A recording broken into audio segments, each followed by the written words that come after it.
Fidèles téléspectateurs de CAM10, bonjour et bienvenue à notre programme Tous ensemble à la suite de Jésus-Christ de Nazareth.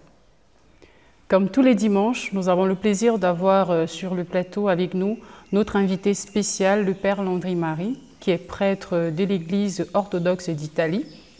Il est également le recteur de la communauté des frères Saint-Jacques de Compostelle au Cameroun et aussi le chargé de l'évangélisation médiatisée au Cameroun. Bonjour mon père. Bonjour, Enis Thiogo. Alors ce dimanche, le père, nous constatons que nous sommes dans un cadre nouveau, que les téléspectateurs n'ont pas l'habitude de voir. Donc mon père, est-ce que vous pouvez nous expliquer où nous sommes et pourquoi? Alors ici, nous sommes dans une des paroisses de la Fraternité des missionnaires Saint-Jacques de Compostelle. Nous sommes à la paroisse Saint-Raphaël-Archange de Kouwa, notamment. C'est ici qu'avec l'équipe pastorale, je reçois les mardis et les jeudis, évidemment, sur rendez-vous. Et tous les dimanches, nous célébrons la divine liturgie dans cette paroisse. C'est également dans cette paroisse-ci que nous prions sur les malades, ceux qui viennent nous voir les mardis, jeudis, qui ont des problèmes d'envoûtement, d'ensorcellement, de possession, qui ont des problèmes de maladies incurables. C'est ici, dans cette paroisse, du côté de soi, que nous prions. Évidemment, je rappelle que ce n'est pas la seule. Nous avons une paroisse à Manguier, derrière Congelcam, qui est, je vais dire, dirigée par le Père Abel de la Résurrection, qui est le chargé de vocation. Nous avons une représentation de pôle de prière en faux, qui est coordonné par notre chancelier, le Père Daniel de la Rédemption, qui d'ailleurs a commencé les constructions de la paroisse, qui sera aussi une de nos représentations. Mais moi, c'est ici, comme vous pouvez constater le nouveau cadre, c'est ici que je reçois avec le Père Rodolphe et quelquefois avec l'archiprêtre Christian de Marie. Voilà, c'est un peu ça. Merci mon père pour cette précision.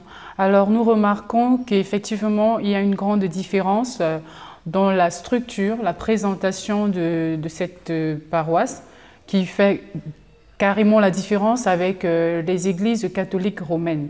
Mon père, est-ce que vous pouvez nous expliquer pourquoi cette structure chez les orthodoxes? Alors la question est bien posée, Eunice Thiogo.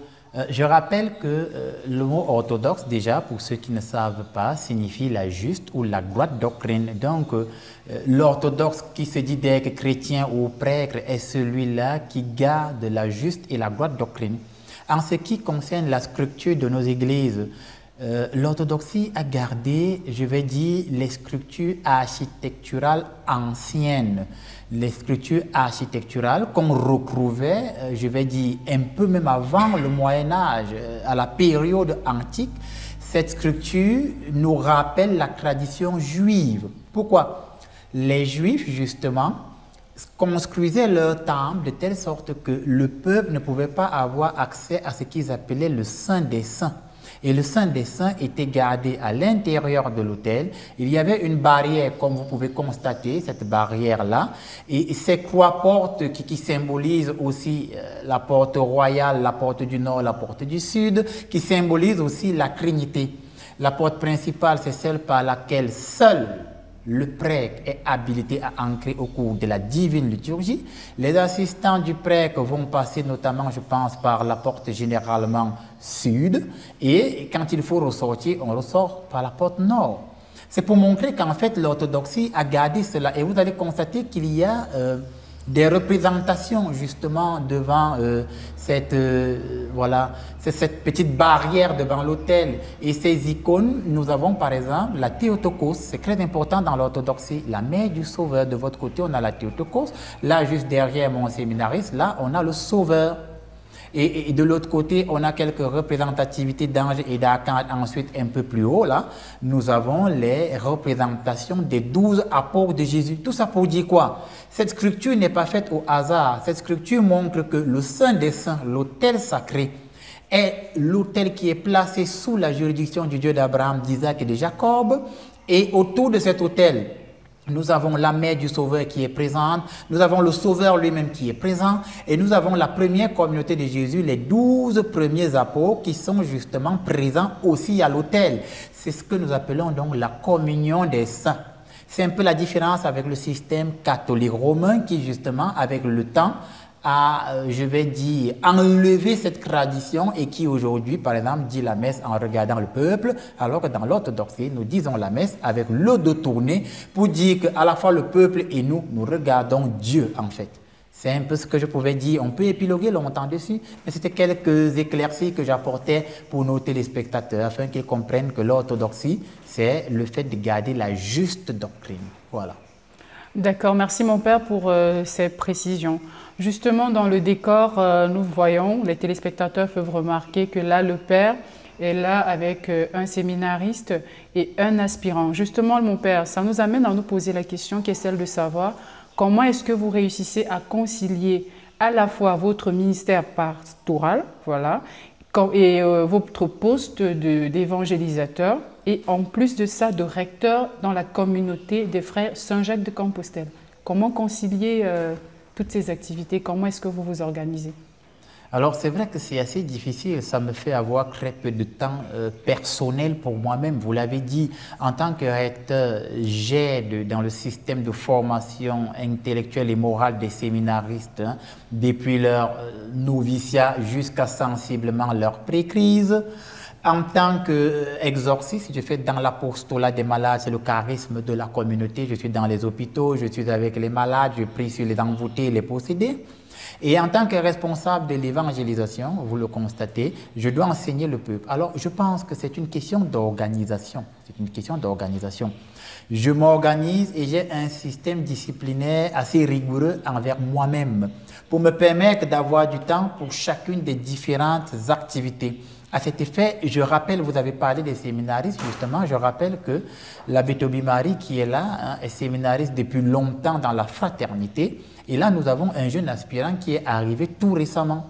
Ça veut dire qu'après le camp vocationnel, il a appelé les services de vocation, il est venu, il a fait le camp vocationnel avec nous, il a été en retraite spirituelle avec nous, il a émis le désir de suivre les frères Jacques de Compostelle, hein, à la suite de Jésus. Et nous avons tenu un conseil, nous nous sommes entretenus avec ses parents et nous avons jugé bon avec sa famille, puisque son désir était ardent, de l'accepter en tant qu'aspirant interne. Nous allons l'observer sur 2-3 ans. Et après ces 2-3 ans, s'il est vraiment plus engagé que jamais, il pourra passer en postulat, peut-être en noviciat et peut-être dans 3-4 ans, lui aussi pourra arborer la soutane. C'est l'occasion de dire à tous les jeunes qui nous regardent et même aux vieux qu'en fait, n'ayez pas peur ceux qui veulent s'engager au sein de la fraternité. Vous écrivez au numéro qui s'affiche au bas de l'écran. Il y a une équipe vocationnelle qui va vous encadrer et moi, Père Langlais-Marie, en tant que recteur, souvent je m'entretiens avec les vocations. Et voilà, le frère est présent aujourd'hui avec nous. C'est aussi ce que je voulais ajouter, hein, sur la question que vous avez posée. Voilà.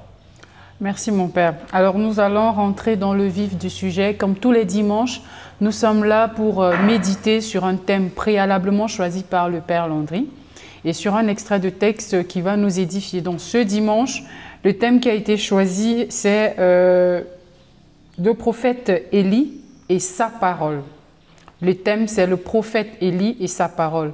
Et pour méditer sur ce thème, nous allons tous ensemble écouter tout à l'heure l'extrait du 2e livre des rois. Ce sera tout le premier chapitre qu'on va écouter et le père va le commenter immédiatement. Donc nous allons faire un petit tour au niveau de la régie et nous nous retrouvons juste après pour la lecture commentée du texte. À tout de suite.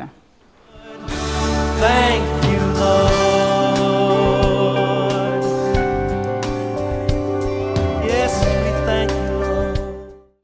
Voilà, nous sommes de retour pour la lecture commentée du texte du jour. Je rappelle le thème. Le thème, c'est le prophète Élisée et sa parole. Alors, pour nous édifier sur ce thème, le Père va nous entretenir sur le 2e livre des rois. Et ce sera tout le premier chapitre. Donc, pour cela, nous allons lire paragraphe par paragraphe. Donc, une fois qu'on aura lu un paragraphe, le Père va nous étayer là-dessus. Et ainsi de suite jusqu'à la fin du chapitre. Sans plus tarder, nous allons donc commencer. Vous écoutez attentivement. Si vous êtes à la maison, vous pouvez également prendre votre Bible et vous allez au 2e livre des rois, au 1er chapitre. Nous commençons.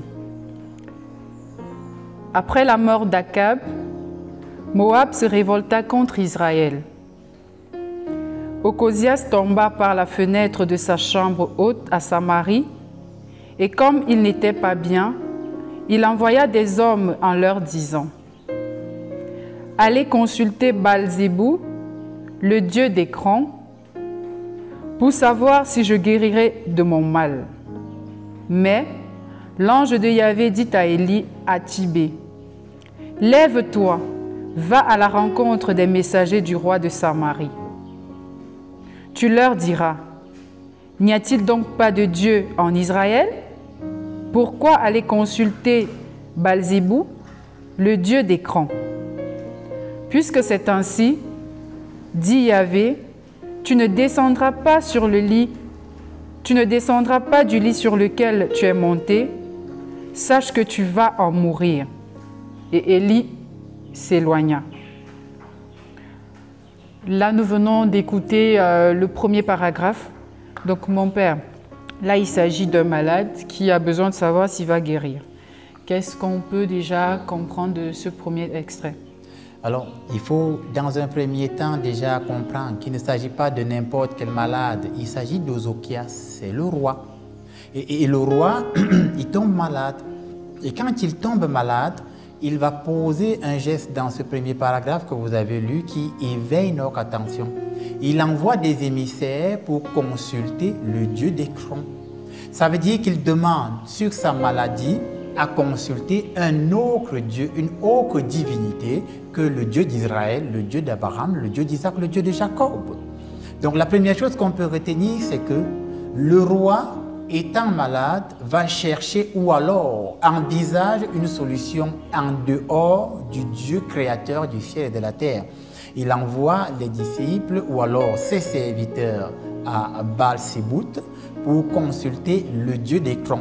Et là, Élie, qui est justement le prophète de l'époque à qui Yahvé a remis sa parole, Élie qui est le serviteur reconnu, authentique, Élie qui parle au nom de Yahvé Dieu, reçoit de Yahvé Dieu une visite de l'ange qui lui dit: va à la rencontre des serviteurs de ce roi et tu vas les intercepter pour poser la question au roi: n'y a-t-il plus de Dieu en Israël? Donc le message d'Élie pour le roi est clair. Yahvé s'interroge, Yahvé s'insurge et demande: est-ce qu'il n'y a plus un Dieu en Israël pour que lorsque maintenant il y ait un problème de maladie, vous alliez consulter une autre divinité que moi, Yahvé Dieu, votre Seigneur, votre Créateur, votre Protecteur et votre Roi? Parce que je rappelle que tous les rois qui ont été sur le trône l'ont été parce que c'est Yahvé Dieu qui a envoyé ses prophètes les consacrer avec l'huile sainte. Voilà qu'on peut retenir de cette première ou de ce premier mouvement du texte que la première erreur du roi, c'est de vouloir consulter une autre divinité lorsqu'il est accablé d'une maladie. La maladie ici qui peut symboliser les épreuves, qui peut symboliser les attaques, qui peut symboliser tout ce qui ne vient pas de Yahvé Dieu. Voilà ce que je pouvais dire pour ce premier mouvement du texte. D'accord, après cette interprétation, nous allons donc passer au deuxième mouvement du texte. Nous écoutons. Les messagers revinrent donc auprès du roi. Il leur dit: pourquoi êtes-vous revenus? Ils répondirent: un homme est venu à notre rencontre et il nous a dit: allez, retournez auprès du roi qui vous a envoyé et redites-lui cette parole de Yahvé. N'y a-t-il donc plus de Dieu en Israël pour que tu ailles consulter Baal-zébou, le dieu d'Écran? C'est pourquoi tu ne descendras pas du lit sur lequel tu es monté, tu mourras, c'est décidé. Il leur dit: comment était cet homme qui est venu à votre rencontre et qui vous a dit tout cela? Ils répondirent: cet homme portait un vêtement de peau, il avait une ceinture de cuir autour des reins. Ocosias s'exclama: c'est Élie de Tibé. Donc là, mon père, voilà la deuxième articulation du chapitre, le retour des messagers vers le roi. Oui, tout à fait. Et donc, ces messagers qui ont été interceptés par le prophète Élie, ils reviennent avec le message d'Élie. Et ils disent au roi, nous sommes de retour parce qu'on a rencontré un monsieur qui nous a donné un message. Et le message stipule que tu vas mourir. Parce qu'à la fin du premier mouvement, il y avait à intimer à Élie l'ordre d'annoncer la mort du roi. Pourquoi? Parce que le roi a fait pas seulement une simple erreur, il a fait une erreur que Yahvé ne pardonne pas. Il s'est tourné vers un autre Dieu, ce qu'aujourd'hui l'Église va appeler l'idolâtrie en fait. Quand je consulte une autre divinité que Yahvé Dieu, à ce moment je deviens un idolâtre. C'est l'occasion pour dire à tous nos téléspectateurs qui vont vers les marabouts, les féticheurs, qu'aller consulter un marabout, un féticheur est un symbolisme d'acte d'idolation ou alors idolatoire. Pourquoi? Parce que le marabout ne travaille pas avec les saints anges et archanges. Le marabout travaille avec des esprits errants. Le marabout travaille avec des esprits de divination. Le marabout travaille avec des puissances ténébreuses et obscures. Et à partir du moment où je vais vers le marabout, alors j'adhère à ce que le marabout voilà, à ce que le marabout m'enseigne. Et dans la Bible, au livre d'Amos, chapitre 3, verset 3, on dit deux ne font chemin ensemble s'ils ne sont d'un commun accord. Donc quand je consulte le marabout, je suis d'un commun accord avec le marabout. Et comme le marabout a des esprits impurs et succubes avec lesquels il travaille, alors moi aussi, j'adhère à cet esprit impur et succube. Et quelque part, je pose un acte voilà, d'idolâtrie.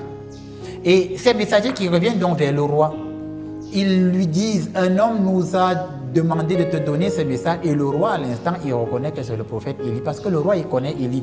C'est pour dire que généralement les chrétiens ou les croyants, ils savent ce qu'il y a lieu de faire, mais en âme et conscience, ils font exactement le concret de ce qu'ils ont à faire. Le roi connaissait Élie, il savait qui est Élie, il connaissait ce que Élie avait déjà fait et ce que Élie était capable de faire. Nous sommes au début du deuxième livre des rois, donc nous sommes à la fin, je vais dire comme ça, de la mission d'Élie. Et il y a quelques années avant, Élie, par sa parole, a fait que sur terre, il ne pleuve pas pendant 3 ans et 6 mois. Donc le roi, il connaît Élie.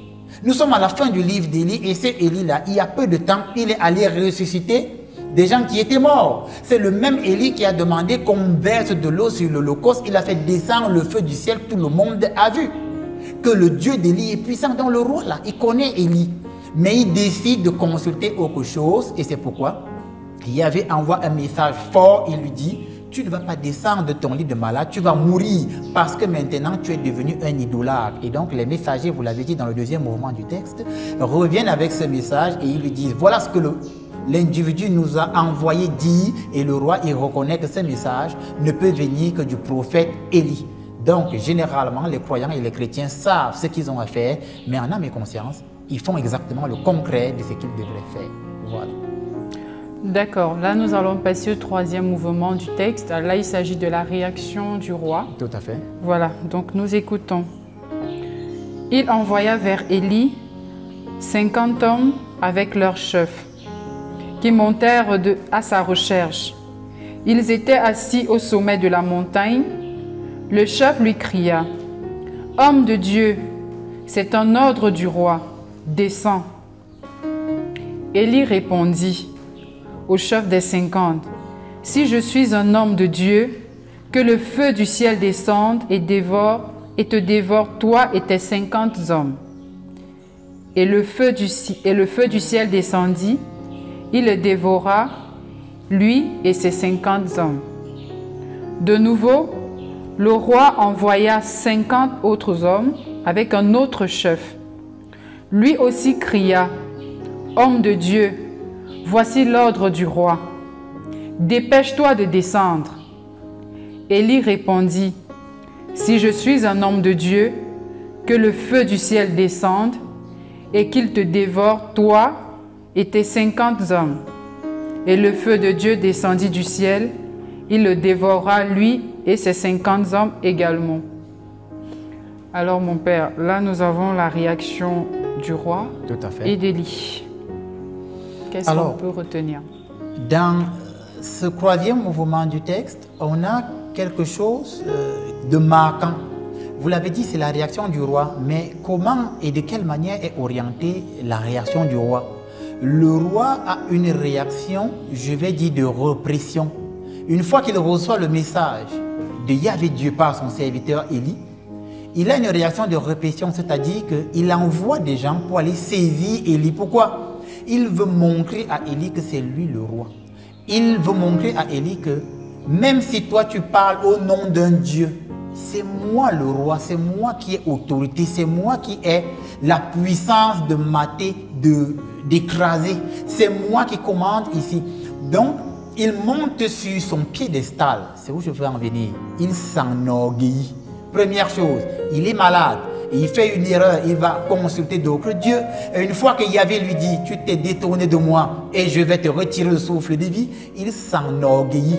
Il décide de montrer ou de combattre Élie avec l'autorité royale qui lui est accordée par Yahvé Dieu. Je rappelle qu'il n'est roi que parce que c'est Yahvé Dieu qui l'a permis. Ça, c'est l'orgueil pas au maximum.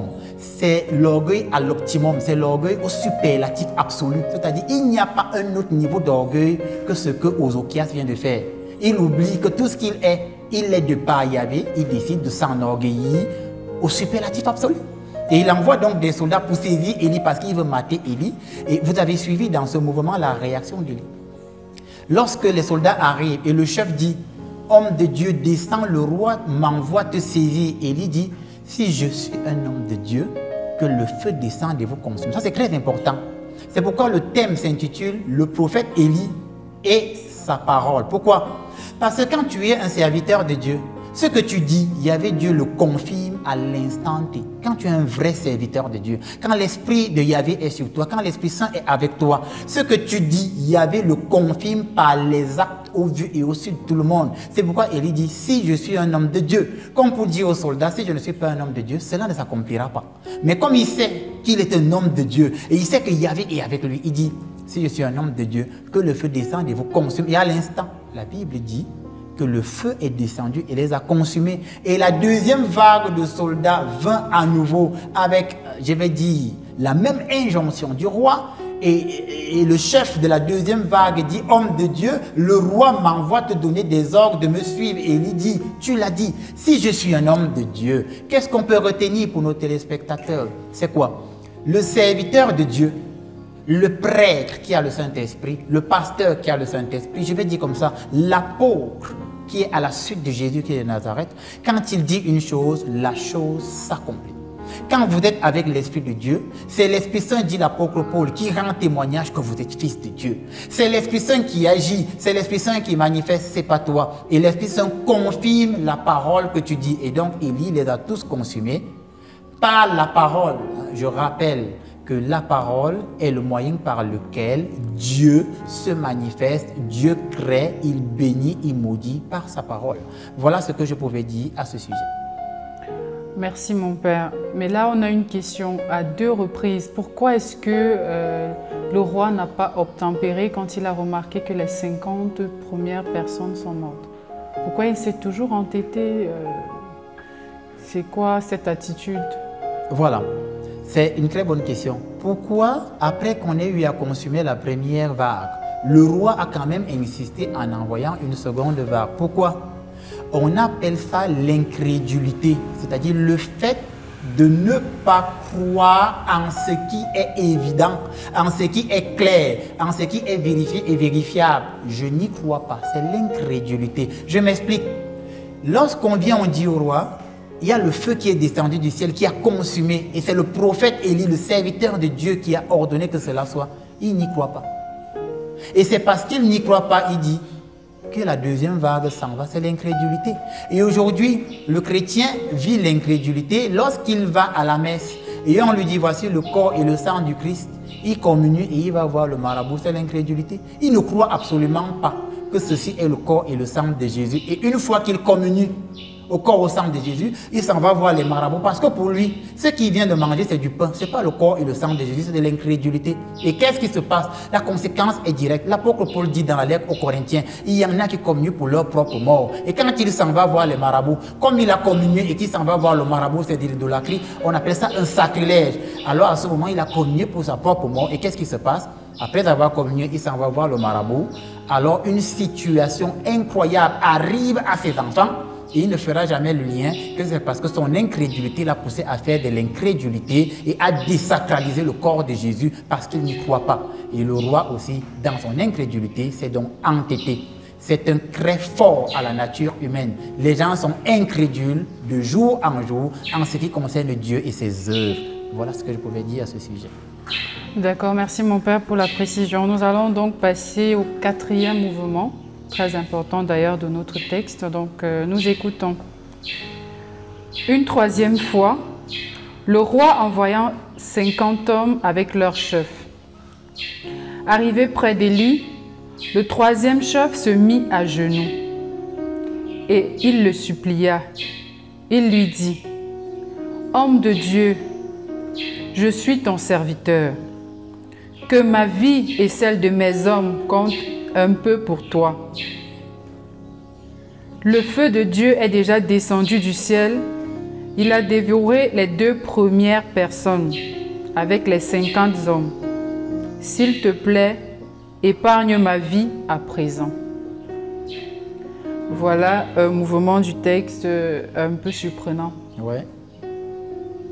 Oui, le 3e chef, il n'est pas complètement con en fait. Ça, c'est très important. Hein. C'est vrai, on peut prendre ça comme un peu d'humour. Mais il n'est pas complètement con. Il a vu que la première vague a été consumée. La deuxième a été consumée par le feu du ciel, par la parole du prophète Élie. Hein. Hébreux 4, 12, vivante et efficace est la parole de Dieu. C'est ce que Élie vient de démontrer. Et dans la lettre aux Hébreux, on dit elle est plus incisive qu'un couteau à 2 tranchants. Donc vivante et efficace, c'est la parole de Dieu. Et voilà. Donc il voit que par la parole, Élie a déjà consumé une vague de près de 100 tonnes, parce que 50, ça fait 100. Voilà. Il vient, il n'est pas con.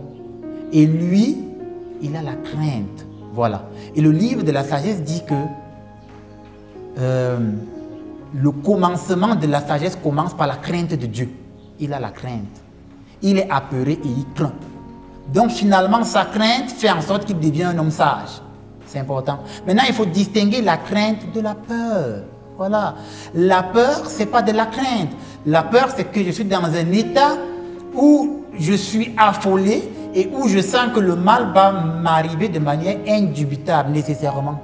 Celui qui est dans la crainte, c'est celui qui, après avoir vu et entendu, se met dans un état où il reconnaît sa petitesse, il craint. Donc, ce 3e chef-là, il est dans la crainte.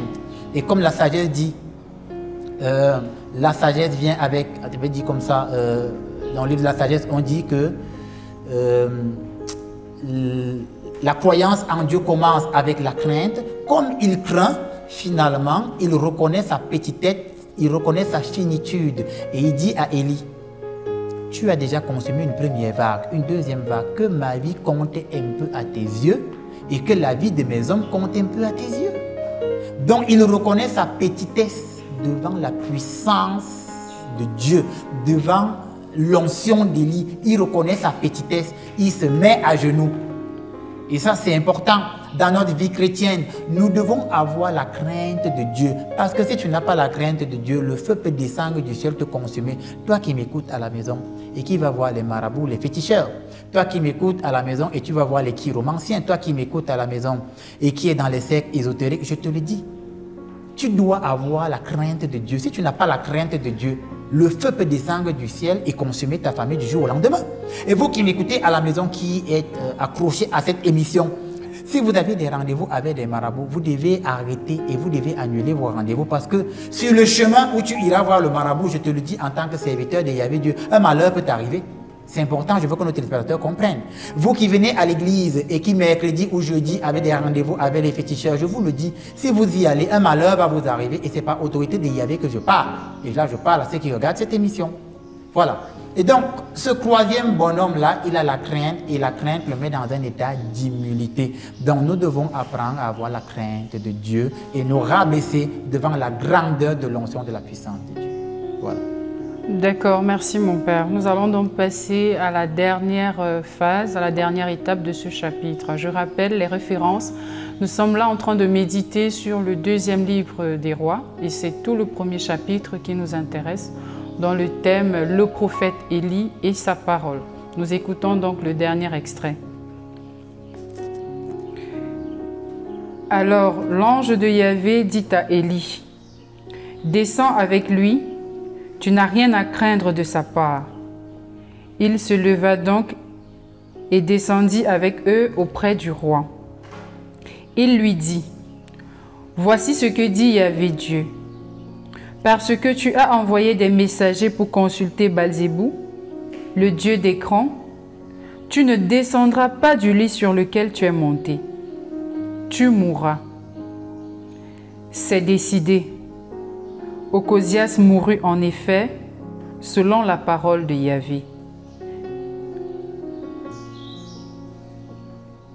Rapporté par Élie, et Joram, son frère, régna à sa place, car il n'avait pas de fils. Voilà donc la dernière partie, la parole de Yahvé Dieu qui s'accomplit dans la vie de Ocosias. Tout à fait, vous l'avez compris que en fait, tout ce que nous avons suivi, toutes les réactions du roi, tout ce qu'on a écouté, nous l'avons suivi parce que le roi refusait d'accepter la parole de Dieu dans sa vie en fait. Et à la fin, finalement, c'est la parole de Yahvé Dieu qui s'accomplit, c'est-à-dire quoi? Finalement, l'ange de l'Éternel va dire à Élie, à ce troisième qui a eu une attitude d'humilité, ne fais pas descendre le feu du ciel. Comme il a eu la bonne attitude, l'ange lui dit, va à sa rencontre et n'aie pas peur de lui. Va, descend et véhicule lui le message. Et Élie descend et lui dit, tu vas donc dire au roi que comme je l'ai annoncé aux autres, je te le dis, tu vas le redire au roi, tu ne descendras pas de ton lit de malade et tu vas mourir sur ton lit de malade. Donc on comprend que tout ça, tout ce combat qu'il y a eu, parce que c'est de ça qu'il s'agit, il y a eu un combat en fait, et ce combat peut être identifié comme étant un combat spirituel. Tout ce combat qu'il y a eu, c'est parce que le roi a refusé d'accepter la parole de Dieu dans sa vie en fait. Et tous les malheurs qui arrivent au roi, c'est parce que lui-même il s'est détourné de Dieu, il est allé consulter les dieux d'Écron à Baal-Zébut. Voilà. Donc, chaque fois que dans ma vie chrétienne, je refuse la parole de Dieu, une succession de malheurs va m'arriver et un combat va s'organiser entre les forces du bien et les forces du mal. Et chacun choisit où je sors les forces du bien, où je sers les forces du mal. Dans le cas d'Ozokias, il a commencé à servir les forces du mal parce qu'il a fait un choix libre et clair.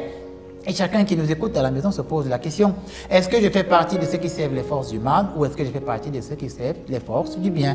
Et le roi a fait un choix et ce choix a eu des conséquences dans sa vie. Et il n'y a pas de tiède devant Dieu. Dans le livre de l'Apocalypse, il y avait dit, parce que tu n'es ni chaud ni froid, je te vomirai de ma bouche. Il n'y a pas de gens qui vont dire, moi je fais de temps en temps le bien et parfois je fais le mal. Non, ou tu fais le bien ou tu fais le mal. Et ceux qui sont tièdes, Dieu les rejette et les vomit. Et le roi là, lui, comme il a refusé la parole de Yahvé Dieu, la conséquence a été la mort dans sa vie. Et ceux qui nous écoutent, qui rejettent la parole de Dieu, quelle est la conséquence dans vos vies? Il y a des gens parce qu'ils rejettent la parole de Dieu, c'est la maladie qui est la conséquence. Il y a des gens parce qu'ils rejettent la parole de Dieu, c'est les blocages financiers qui sont des conséquences. Il y a des gens parce qu'ils rejettent la parole de Yahvé Dieu dans leur vie, ils n'arrivent pas à se marier, ils n'arrivent pas à enfanter. Il y a des femmes qui n'arrivent pas à enfanter parce qu'elles rejettent la parole de Dieu dans leur vie.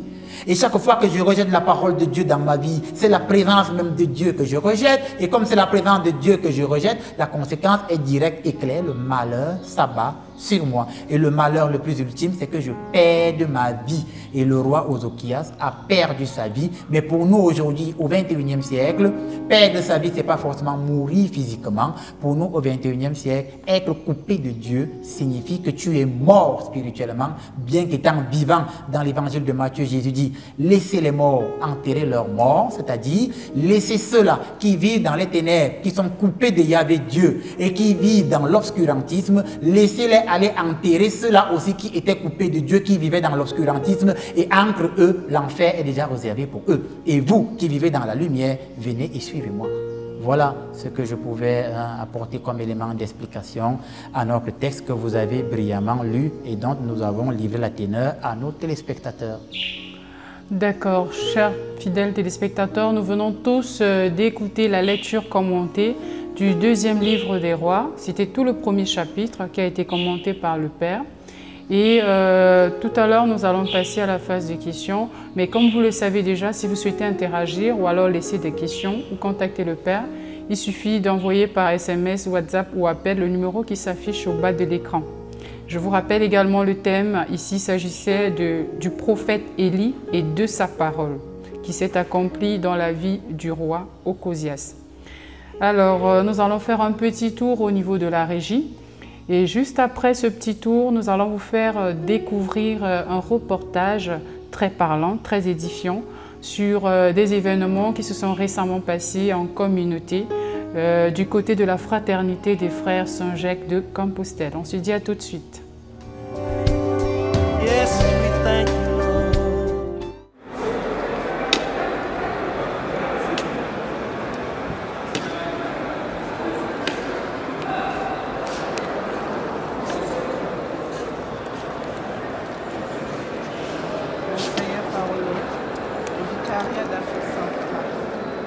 Le Cameroun a reçu du 14 au 27 juillet dernier l'archevêque métropolitain du Saint-Diocèse exarchal d'Italie. La visite pastorale de Monseigneur Paolo Livi avait pour but de toucher les réalités de la mission en Afrique en général et dans la sous-région Afrique centrale en particulier. À cet effet, une rencontre entre les représentants africains de la dite Église a eu lieu à Yaoundé. Étaient représentés le Bénin et la République démocratique du Congo. Ces derniers qui aspirent à l'incardination au sein du diocèse de l'Uni en Italie. Pour l'heure, Monseigneur Paolo Livi a procédé à l'incardination de 2 nouveaux membres de la fraternité des missionnaires de Saint-Jacques de Compostelle. Père Romuald et Sœur Germaine, puisqu'il s'agit d'eux, sont désormais sous la juridiction du diocèse de l'Uni exarchal d'Italie. Par ailleurs, cette venue a été ponctuée par la célébration du mariage de l'archiprêtre Christian de Marie, vicaire épiscopal d'Afrique centrale et supérieur de la fraternité des missionnaires Saint-Jacques de Compostelle au Cameroun. Une union avec sa compagne Nawel Antonia, désormais Dame Omba, qui s'est faite malgré les multiples barrières rencontrées sur le continent africain. Mariage célébré par Monseigneur Livi. Cette entrevue s'est achevée le 27 juillet, marquant ainsi le retour de l'invité en terre italienne. Je suis venu au Cameroun en tant que vicaire épiscopal pour le Bénin et pour l'Afrique de l'Ouest. Et j'ai 2 chapeaux. Je représente aussi l'archevêque, Monseigneur Jérôme Assomba, qui est un peu empêché. Et normalement, il devait être là. Donc, il m'a dit de le représenter afin d'assister aux diverses cérémonies. Et déjà, je suis très content parce qu'on a vraiment commencé les cérémonies par les ordinations. Et le samedi prochain, nous attendons impatiemment cette cérémonie qui sera toujours bénie de l'Éternel Dieu pour que, à la fin de notre mission, nous repartons très joyeux. Et je profite de l'occasion pour dire merci à l'Éternel Dieu qui a fait que notre co-adjuteur, Monseigneur Paolo, et suite à la démission de l'archevêque métropolitain, le remplace directement. Et soyez vraiment heureux, le peuple camerounais, que sa première mission commence par ici. Et ça commence par ici. Et je dis Dieu soit loué. Simplement, je suis content. J'ai remarqué que les réalités du Cameroun ne sont pas les mêmes avec les réalités du Bénin. Et tout à l'heure, on m'a dit que je suis le premier citoyen du Cameroun, c'est vrai. Je me suis rapidement adapté et j'ai vraiment aimé l'accueil que les Camerounais me réservent. Et par rapport au peuple camerounais qui ne me connaissent pas, à vous, mes chers frères en Christ, qui me reçoivent avec un cœur. Et j'adore aussi les mets camerounais.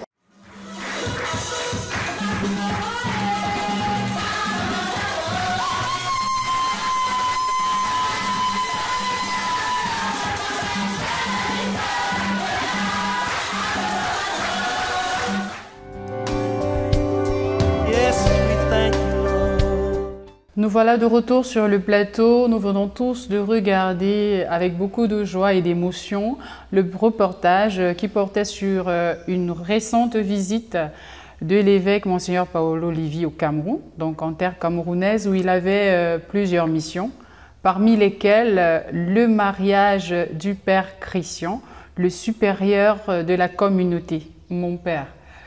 Face à ce reportage, on découvre que les frères Saint-Jacques de Compostelle ont le droit de se marier. Contrairement, une fois de plus, à ce qui est du côté des communautés de l'Église catholique romaine. Pouvez-vous nous expliquer pourquoi? Ah oui, je l'ai dit encore en début d'émission, dans mes propos introductifs ou liminaires, je l'ai dit, le mot orthodoxe signifie la juste ou la droite doctrine. Et donc, l'orthodoxie a gardé une tradition ancienne de l'ère apostolique. Et quand on parle de l'ère apostolique, on parle de l'ère des apôtres. Et les apôtres, c'est ceux qui ont suivi directement le Christ et que le Christ a envoyé en mission. Je rappelle que le mot apôtre du grec apostolos signifie envoyé. Voilà, c'est ceux que Jésus a envoyés en mission. Voilà. Et je fais cette parenthèse pour que les uns et les autres comprennent qu'on ne s'auto-proclame pas apôtre, on est envoyé et on est envoyé par Jésus-Christ de Nazareth. Voilà, c'est ça. Et dans l'orthodoxie, on a donc gardé cette tradition, le mariage du prêtre. Pourquoi? Les apôtres étaient mariés. La belle-mère de Pierre était malade et Pierre est allé guérir la belle-mère de Pierre. Et bien d'autres parmi eux étaient mariés.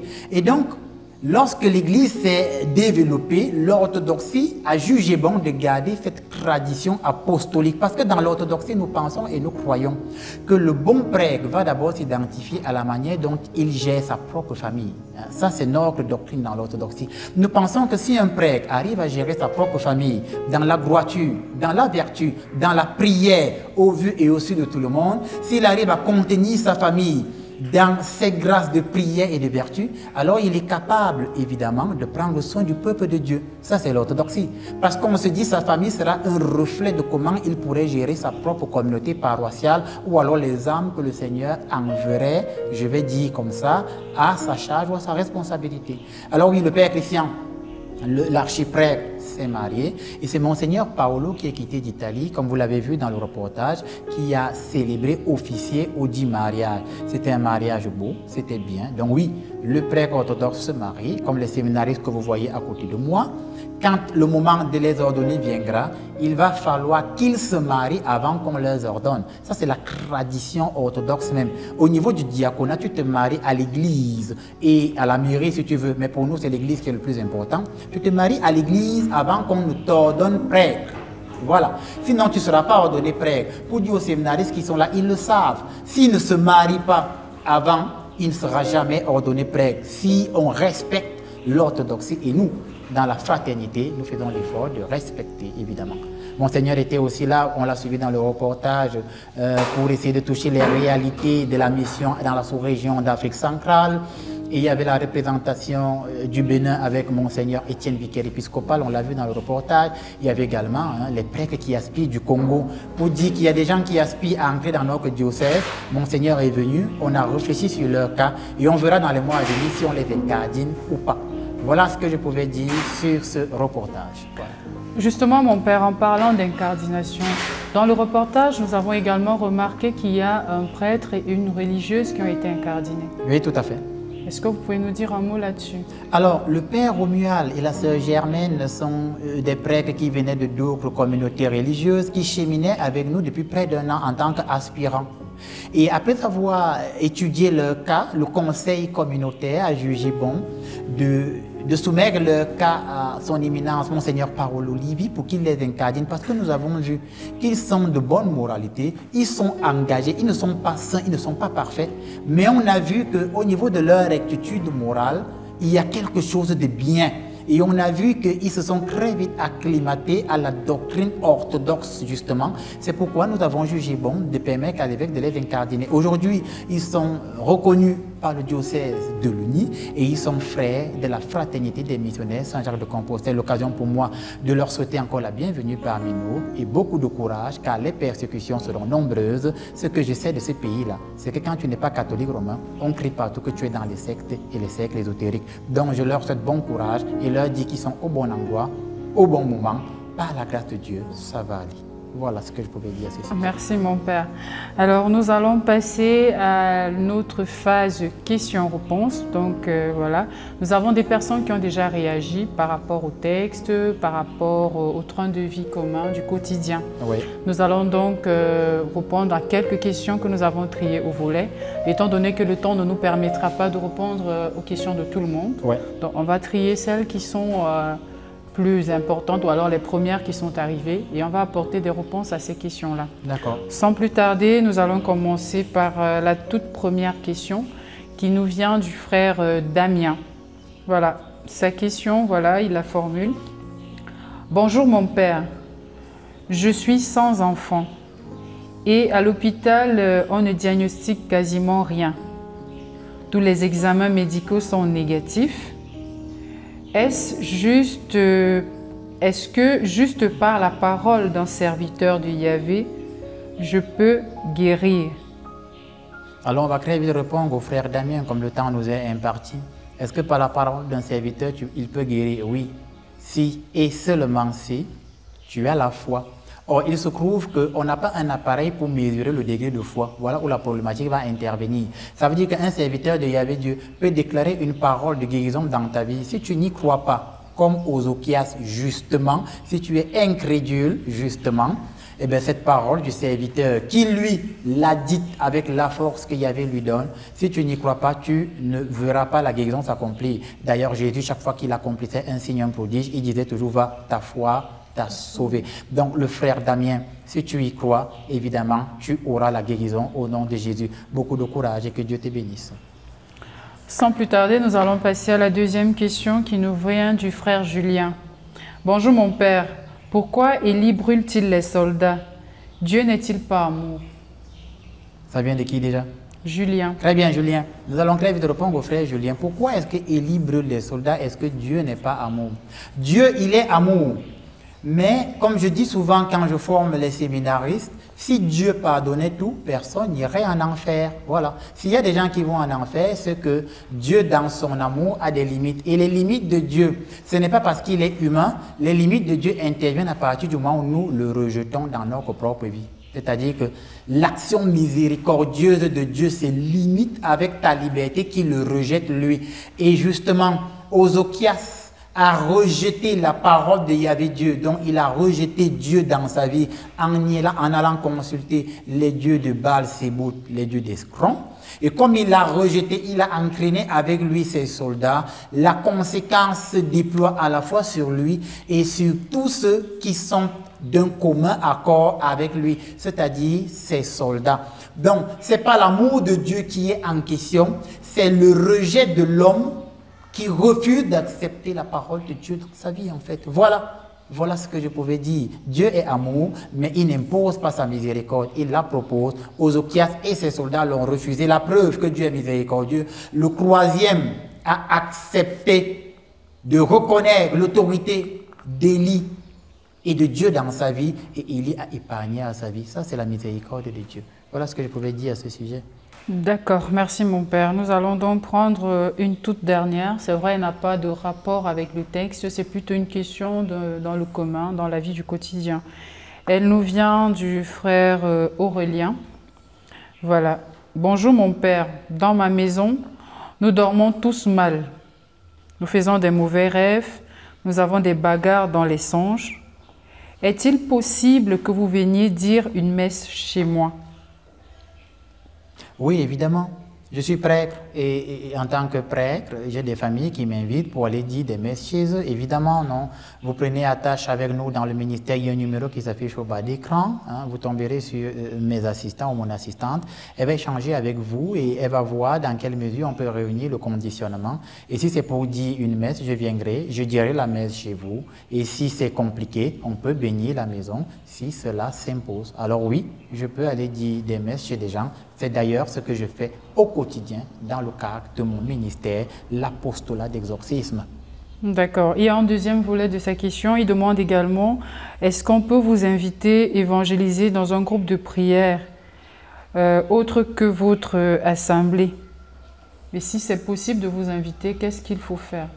Alors moi, je suis un partisan de l'œcuménisme. L'œcuménisme, je rappelle, c'est toutes ces religions qui croient en Dieu le Père, le Fils et le Saint-Esprit. Je ne suis pas carré au niveau des dogmes religieux, même si dans l'orthodoxie, nous sommes conservateurs, mais je me vois beaucoup plus comme quelqu'un d'assez libéral, ouvert, moi particulièrement. Alors oui, Je peux, et on m'a déjà invité à aller évangéliser des groupes de prière qui ne sont ni orthodoxes ni catholiques. Ça peut arriver. Ils veulent un enseignement plus profond des Saintes Écritures. Ils veulent un enseignement plus profond de la parole de Dieu évangélique. Évidemment, par la grâce de Dieu, nous autres, dans notre formation, on a quand même l'occasion de faire du latin et du grec. On a quand même l'occasion d'étudier la littérature polynéenne, la littérature joannique, je vais dire comme ça, l'Apocalypse, tout ça. Donc, dans la formation du prêtre, il y a beaucoup de choses. Alors oui, je peux aller et je vais souvent évangéliser. Qu'est-ce qu'il faut? Il faut juste formuler une demande. Je rappelle que pour aller évangéliser, je ne demande pas d'argent, c'est un rappel.